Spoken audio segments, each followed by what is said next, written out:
প্রত্যেকটা সদস্য একে অন্যের প্রতি শ্রদ্ধাশীল, বাবা মায়ের প্রতি শ্রদ্ধাশীল, মা বাবার প্রতি শ্রদ্ধাশীল।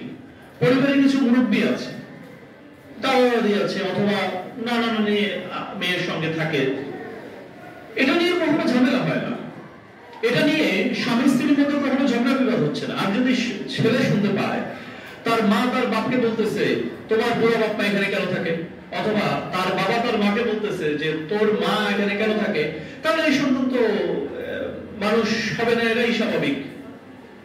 আর যদি দেখে যে না তাদের মধ্যে চমৎকার সম্পর্ক আছে প্রত্যেকের মধ্যে প্রত্যেকের, তাহলে কিন্তু ওই ভালো শিক্ষাটা নিবে। এটা কিন্তু বোঝা যায় না, কিন্তু এভাবেই হয়।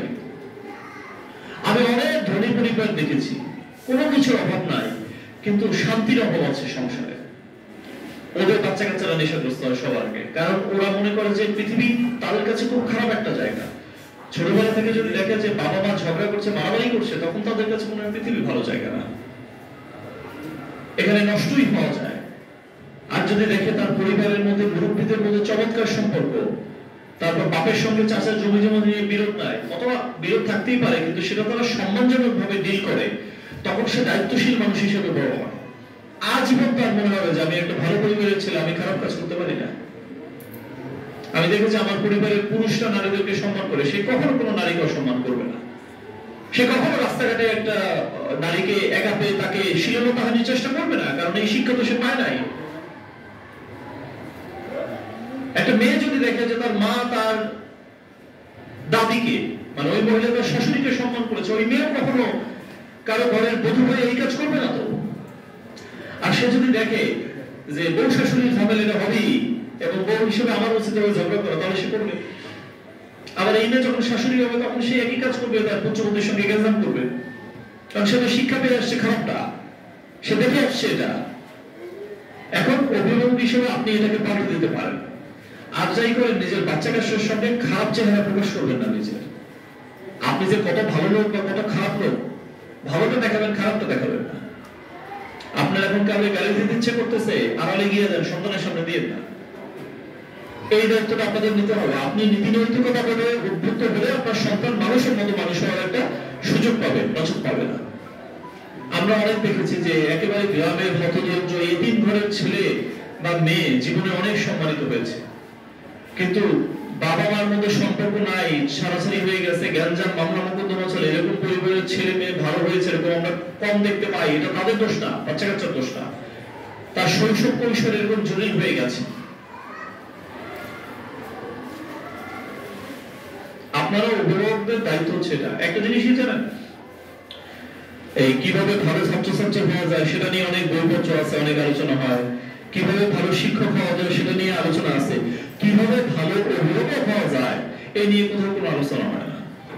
প্রত্যেক বাবা মাই তার সন্তানকে সব থেকে ভালোবাসে, কিন্তু প্রত্যেক বাবা মা কিন্তু আদর্শ বাবা মা না।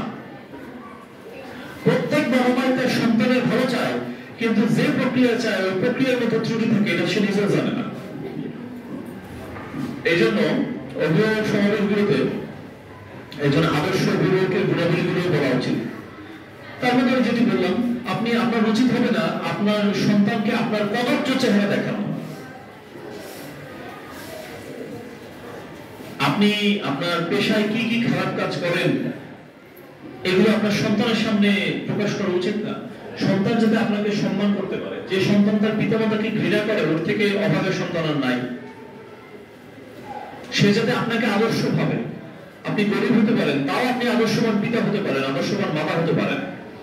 শুধু সন্তানের বিবেচনার মধ্যে আপনাকে শ্রেষ্ঠ থাকতে হবে। সে যেন বোঝে আমার আব্বা সে গরিব কিন্তু সে একজন নীতিবান মানুষ, তার একটা সম্মান আছে। আমার উচিত হবে আমার আব্বার সম্মানটাকে বাড়ানো। সে যেন মনে করে আমার মা, সে ধরে নিলাম কথার কথা যে সে অশিক্ষিত, লেখাপড়া করে নাই, কিন্তু উনি একজন মমতাময়ী মা এবং উনি একজন সত্যিকারের ভালো ভদ্র মহিলা। আমার কোন আচরণে সে কষ্ট পায়, এরকম কোন আচরণ আমার করা ঠিক হবে না। এই বোধ বড় হওয়ার সঙ্গে সঙ্গে যেন তার মধ্যে অটোমেটিক্যালি তৈরি হয়। এভাবেই কিন্তু আসলে হয় তৈরি। এখানে ভাগ্যের ভূমিকা নগণ্য, পিতামাতা এবং শিক্ষকের ভূমিকাই অগ্রগণ্য। এরকম বলার সুযোগ নাই আল্লাহ চেয়েছে দেখে অমুকের ছেলে মানুষ হয়েছে, আল্লাহ চাইনি দেখে আমার ছেলে বখাটে হয়ে গেছে। না, আপনাকেও প্রবলভাবে চাইতে হবে।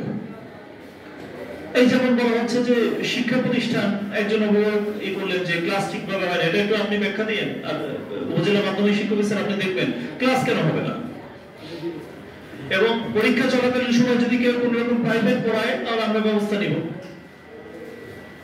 আপনাদের উচিত ক্লাসরুমে বাচ্চাদেরকে ভালোভাবে পড়ানো। টিচার না থাকলে আমরা খণ্ডকালীন শিক্ষক নিতে পারি। অনেকেই আছে এই রামপুরে এসে পাঠদান করার জন্য উদ্গ্রীব আছে, খণ্ডকালীন শিক্ষক নিয়ে, কিন্তু ক্লাসে পড়াশোনা করাতে হবে। আবার অভিভাবকদের দায়িত্ব আছে। আপনি হয়তো ধরুন অনেক ভদ্রমহিলা এখানে আছেন, হয়তো বেশি দূর লেখাপড়া কেউ করতে পারেন নাই, তাতে কি হয়েছে? বাচ্চাকে তো জিজ্ঞেস করা যায় যে বাবা বা মা আজকে তোমার স্কুলে কি পড়ালো, তোমাকে যে পড়াইছে তোমাকে তো টেবিলে বসতে দেখে না, তুমি একটু টেবিলেও বসো। তোমার আব্বা কিন্তু অনেক কষ্ট করে উপার্জন করে, আমাদের অনেক কষ্ট হয় তোমার পড়াতে। এটা তুমি এখন বুঝবা না, পরে বড় হলে বুঝবা, কিন্তু যখন বুঝবা তখন আর এই সময়টা থাকবে না, তুমি একটু পড়ো। আমি শিক্ষক এবং অভিভাবক দুইবার কি বলছি, আপনারা সন্তানদের প্রতি বিচক্ষণতার সঙ্গে কঠোর হবে। কি জিনিস এটা? আমি কিন্তু শুধু কঠোরতা বলি নেই, বিচক্ষণতার সঙ্গে কঠোরতা বলছি। একটা মেয়ে ক্লাস 9-এ পড়ে, সে ক্লাসে পড়া বলে না, এখন যদি শিক্ষক তাকে বেত দিয়ে বেত্রাঘাত করে, এটা একটা গর্হিত কাজ হবে, কখনোই ঠিক হবে না। আপনার মেয়ে ক্লাস 8-এ পড়ে, সে একটা ভুল করেছে, আপনি 10 জন লোকের সামনে তাকে একটা গালে চড় মেরে বসলেন, এটা অন্যায় হবে। কিন্তু সে ভুল করলে তাকে অবশ্যই শুধরাতে হবে। অনেক টেকনিক আছে। আপনি তাকে ডেকে নিয়ে বসে, তুমি যে এই কাজ করেছো এবছর মতো ক্ষমা করলাম, পরের বার করলে প্রয়োজনে তোমার এক বেলা ভাত কম দিব। অসংখ্য ভালো ভালো টেকনিক আছে বাচ্চাকে, কিন্তু মানে একটা চর্চা অনেক জায়গায় ছিল যে এদেরকে কখনোই শাসন করা যাবে না, এটা ভুল। শাসন করতে হবে বিচক্ষণতার সঙ্গে। আপনি আপনার সন্তানকে চেনার চেষ্টা করেন যে ওকে কতদূর পর্যন্ত ধমক দেওয়া যায়, কতদূর পর্যন্ত ধমক দিলে সে এটা গ্রহণ করতে পারবে, আর এর বেশি দিলে সে আবার ভুল করে ফেলবে। এটা আপনাকে বসে বসে ভাবতে হবে। আপনি তো সারাদিন টাকা পয়সা কিভাবে উপার্জন করতে, এটা নিয়ে অনেক ভাবেন। তারপর আপনি রান্না করছেন, কিভাবে রান্না ভালো হয় এটা নিয়ে ভাবতেছেন। তা বাচ্চা কাচ্চাকে নিয়ে ভাববেন না, ভাবতে হবে। আপনার 2 ছেলে 1 মেয়ে আছে, তিন সন্তান একরকম না। বড় ছেলেকে যে প্রক্রিয়ায় মানুষ করা যাবে, ছোট ছেলেকে এক প্রক্রিয়ায় মানুষ করা যাবে না। প্রত্যেকে আলাদা মানুষ। বড় ছেলেকে যে ধমক দিয়েছেন, ছোট ছেলেকে একই ধমক দিয়েছেন। বড় জন একটা হাসি মুখে নিবে, ছোট জন নাও নিতে পারে। কি কেমন এইটা আপনাকে জানতে হবে, কারণ আপনি আব্বা আম্মা হয়েছেন, আপনার দায়িত্ব আছে। পিতামাতা তো একটা সাধারণ ব্যাপার। হয়ে গেলাম চলতেছে আমার নামে, তা হবে না। সন্তানদের নিয়েও ভাবতে হবে যে আমার এই ছেলেটা তো এরকম, ওই কেমনে আমি লাইনে আনবো, এটা রাতে শুয়ে শুয়ে ভাববেন, তার সঙ্গে কথা বলবেন, কিন্তু শাসন কিন্তু করতে হবে। শিক্ষক মন্ডলীকে বলছি, এর মানে এই না যে পিটিয়ে শাসন করা। আমাদেরকে ওই শিক্ষকই বেশি শাসন করতে পেরেছেন যে কখনো পিটান নাই। তার মুখের কথায়, তার অভিব্যক্তিতে আমরা বুঝে গিয়েছি এই কাজ করা যাবে না, তাতে ক্ষতি আছে। আপনারা অবশ্যই শাসন করবেন, শিক্ষক মন্ডলী, অভিভাবক মন্ডলী, বিচক্ষণতার সঙ্গে। মৃদু তিরস্কার, একজন একটা ভালো কাজ করলে তাকে সকলের সামনে ধন্যবাদ দেয়া, যে এই যে দেখো ও ভালো করেছে, এটা হয় কি বাকিরাও অনুপ্রাণিত হয়। যারে আমিও চাই আমার শিক্ষক আমাকে নাম ধরে রাখুক, আমার নামটা আমার স্যাররা জানুক, আমাকে সকলের সামনে পরিচয় করে দিক। এই যে কিছুদিন আগে আপনার স্কুল থেকে পেয়েছে ব্যাগ, হ্যাঁ 4 জন দিয়েছি। কেন দিয়েছি জানেন? গত বছর কি করা হতো যে অসহায় দরিদ্রদের দেয়া হতো, কিন্তু দারিদ্র এটা কোনো যোগ্যতা হতে পারে, মেধা কিন্তু যোগ্যতা। ওদেরকে যে ব্যাগটা দিয়েছে এটা এমনি দেয়নি, ওরা অর্জন করেছে। ওই ব্যাগ কাঁধে নিয়ে যখন আসবে ক্লাসে, বাকিরাও দেখে ভাববে আমরা তাহলে একটু ভালো করি, এইভাবে আমাদেরকে ডেকে সকলের সামনে সম্মানিত করবে। এটা একটা টেকনিক, সকলকে লেখাপড়ামুখী বা ভালো কাজে উৎসাহিত করা। এরকম ভাবে একজন কোনোভাবে ভালো কাজ করছে না, নিরন্তর খারাপ কাজ করছে, ওকে আপনি ডেকে সকলের সামনে বলেন যে তোমরা তোমার এই বন্ধুর মতো হয়েও না, সে এই খারাপ কাজগুলো করে, আর তোমাকে বলতেছে তুমি শুধরাও। এই যৌতুক শাসন করা যায় নাকি? এটা তো আপনারা ভয় পান। অনেকে মনে করে যে আগেকার সময় শিক্ষকদের যে সাহস ছিল এখন সেটা কমে গেছে। এই এসএসসি পরীক্ষায় গার্ড দিচ্ছে শিক্ষকের, মানে স্টুডেন্টদেরকে দেখলে মনে হয় যে এখানে যে এখন শিক্ষক দাঁড়িয়ে আছেন তারা দেখতে পাচ্ছে না। আর শিক্ষককে জিজ্ঞেস করলে কি ব্যাপার, ওরা এইরকম করছে, আপনি কিছু বলছেন না কেন? বলে স্যার ভয় পাই, অনেক বকাটে আসতো রাস্তাঘাটে যদি ধরে। কিন্তু বিশ্বাস করেন চিরকাল তো এরকম ছিল না। আপনারা যারা শিক্ষক, আপনারা যখন ছাত্র ছিলেন তখন তো শিক্ষকদের মর্যাদা বেশি ছিল। তখনকার সময় আমাদের শিক্ষকদের বেতন আপনাদের থেকে বেশি ছিল না, তাদের বাসায় রান্না আপনাদের থেকে ভালো হতো না, কিন্তু তাদের সেই সৎ সাহস ছিল। এই সৎ সাহস তো হারিয়ে ফেলার জিনিস না, আপনাকে সাহসী হতে হবে। শিক্ষার্থীদের আপনি ভয় পাবেন কেন? শিক্ষার্থী আপনাদেরকে সমীহ করবে, শ্রদ্ধা মিশ্রিত ভয় করবে, এটাই হওয়া উচিত। আপনার সঙ্গে তার তো বেতনের সম্পর্ক নয়, আপনার সঙ্গে তো তার ক্ষমতার সম্পর্ক নয়। আপনি শিক্ষাগুরু, সে শিক্ষার্থী, তার একটাই কাজ আপনাকে সম্মান করা, আপনার একটাই কাজ তার মঙ্গলের জন্য কাজ করা, এর বাইরে আর কারো কোনো কাজ নাই। আপনারা অভিভাবকরা মনে রাখবেন যে, আবারও বলছি, এই কথাটা বারবার বলছি, কারণ মাঝখানে কয়েক বছর আমরা এই বাচ্চাদেরকে শাসন করা যাবে না এই কথাটা আমার দ্বারা ভুলভাবে উপস্থাপন করা হয়েছে অনেক ক্ষেত্রে। অবশ্যই শাসন করতে হয় বিচক্ষণতার সঙ্গে, লিমিট বজায় রেখে। আবার বলছি, আমি তাকে গায়ে হাত তুলতে বলছি না বা মানসিক পীড়ন করতে বলছি না, কিন্তু তার সামনে সত্য মিথ্যা স্পষ্ট ভাবে তুলে ধরা উচিত। সে কোনো অন্যায় কাজ করলে তাকে প্রথমে আদরের সঙ্গে বোঝানো, সে প্রাপ্তবয়স্ক হতে থাকলে তখন তাকে কড়া ভাবে বোঝানো যে তুমি এটা করতে পারো না।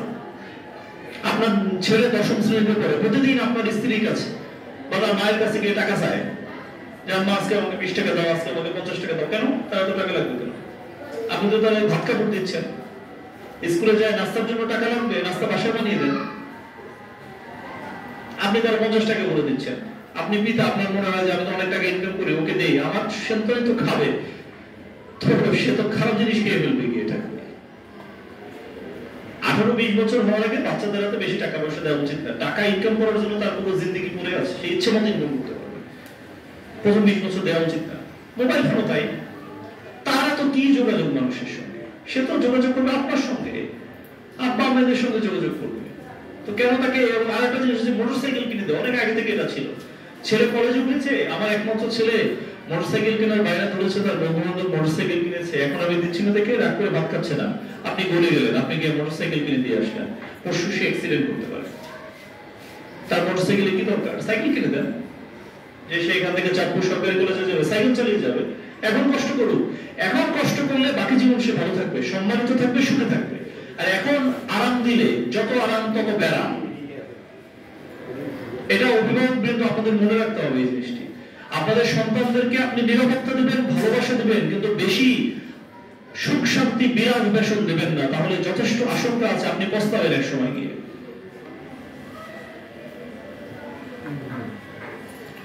তো যাই হোক, আসলে অনেক আলোচনা, শিক্ষার্থীরা এখানে নাই, আছে নাকি বাচ্চারা? নাই, আচ্ছা ঠিক আছে। বাচ্চাদের উদ্দেশ্যে আর কি বলবো? বাচ্চাদের একটি কাজ, যে যারা শিক্ষার্থী যদি কেউ থাকে, মেয়েরা আছে কিছু দেখা যাচ্ছে, আপনাদের মূল কাজ হচ্ছে আপনাদের আব্বা আম্মার কথা শোনা। বুঝতে পারছেন? যেদিন থেকে আপনার মনে হবে আমার আব্বা আম্মার থেকে আমার বন্ধু বেশি আপন, মনে রাখবেন আপনি ভুল করছেন।